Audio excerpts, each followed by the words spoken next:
Hi everyone. A while back I made a video response to Once Forgiven Now Free's Atheist Nightmare, a simple question.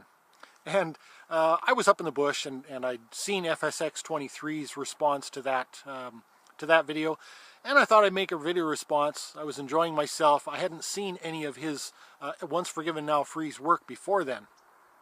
After I uploaded the video, Ed Jacobson77 had sent me a private message. I don't think I'm revealing anything personal here. He just said, "You went way too easy on that guy. Arguments such as his are not designed towards honest discourse." Now, since that time, I have seen some more of his work, and I've also watched his video response to the atheist responses that he'd received. And I've realized that Ed Jacobson77 is right on the money here.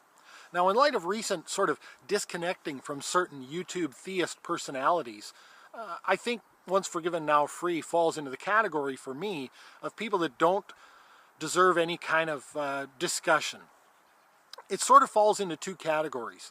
One is argumentation. Now, a person can kind of be forgiven if their argumentation is fallacious, if they sort of don't understand it yet. They don't understand how logic works and aren't willing to rework their arguments once it's exposed that they're using fallacious arguments, they're misrepresenting people, or erecting straw men.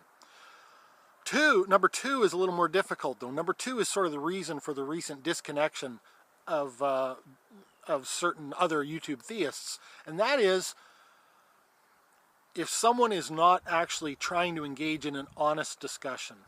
I'm not interested in that. If someone is going to sort of tell you what you believe, they don't deserve your attendance in any kind of discourse.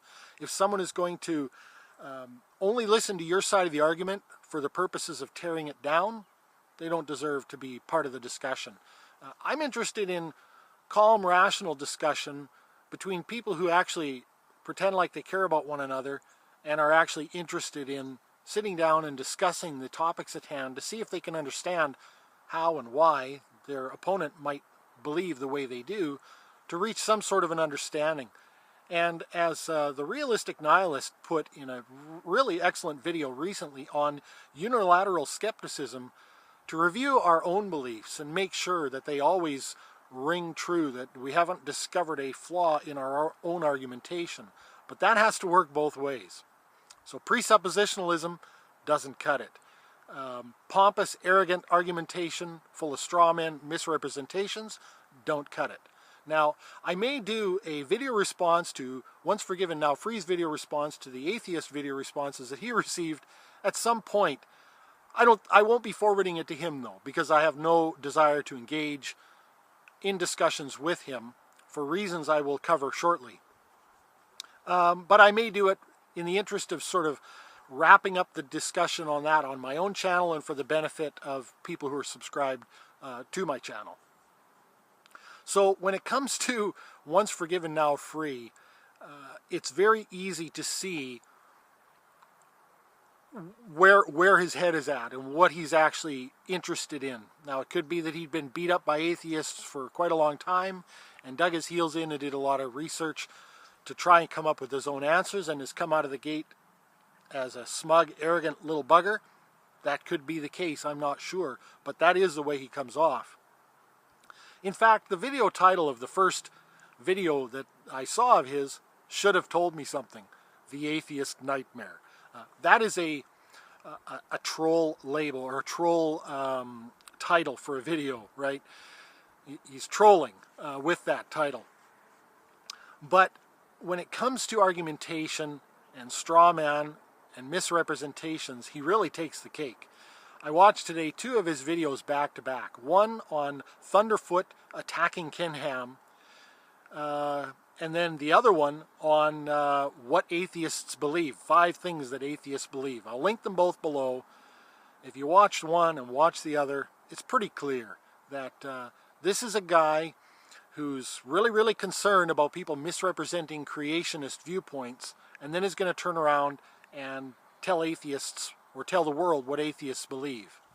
Now, I was originally going to do a video on the 5 things that atheists believe, but it really doesn't warrant a separate video. It's a clear straw manning. He can't possibly know these things. For instance, he says, you know, atheists believe that hydrogen after 10 billion years turned into humans in spaceships. Well, first of all, you can't know that someone believes that just because they don't believe in God.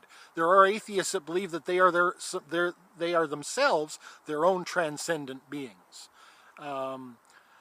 There are people, he says that, you know, that everything was created from nothing. Well, there are atheists who believe that the universe is eternal, that it was never created, that it has always existed.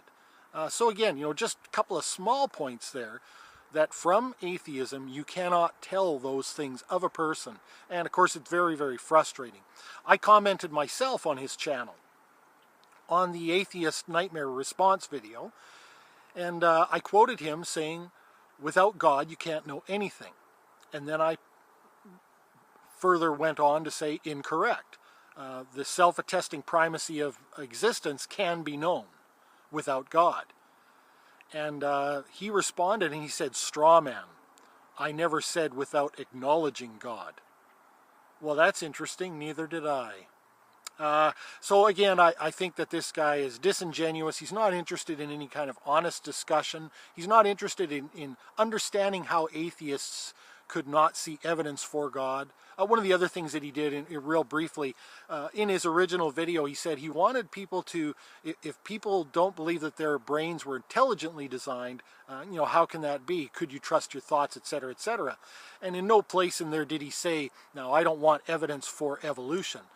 Then in his response video, he said, I was not asking, you know, I didn't want evidence for evolution, etc., etc. Well, this is a little disingenuous. You've asked people why they don't believe that their brains were intelligently designed, or if they don't believe it.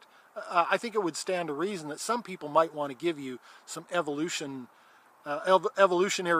evidence to back up the claims, right? So I think that's a little disingenuous. So to keep this short and not get too carried away, I wouldn't engage in this guy any further. I'm not going to send any of my video responses to him. I'm not hiding. If he finds me and finds my channel, fine, so be it. But I'm not interested in engaging in conversation with someone who has such dishonest, disingenuous approaches to argumentation.